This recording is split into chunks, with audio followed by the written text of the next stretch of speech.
Programang ito ay rated SPG, striktong patnubay at gabay ng magulang ang kailangan. Sa muling pagsusugal ni Colonel Suarez ay tinamaan na naman siya ng matinding swerte.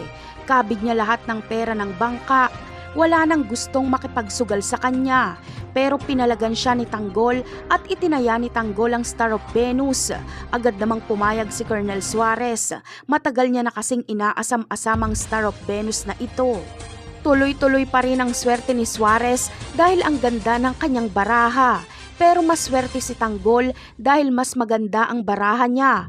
Pusoy dos ang kanilang laro. Talo si Suarez pero ayaw niyang tanggapin ang pagkatalo. Gusto niya pa rin kunin ang Star of Venus. Dito ay binunutan na siya ng baril ni Tanggol at itinutok ito sa kalbo na ulo ni Colonel Suarez. Kapag kumilos ng masama si Suarez ay siguradong sabog ang kanyang utak. Sa kabilang banda naman ay ang update kay Marites at Tinding.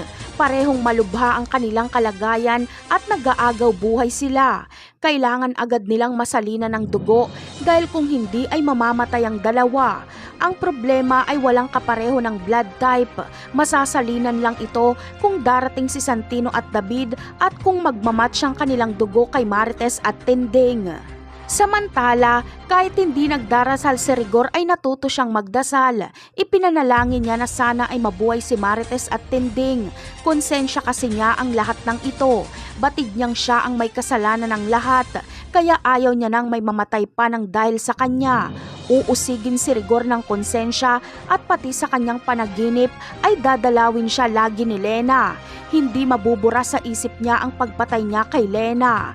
Napakarami pa nating dapat abangan sa mga susunod na episode. Paalam!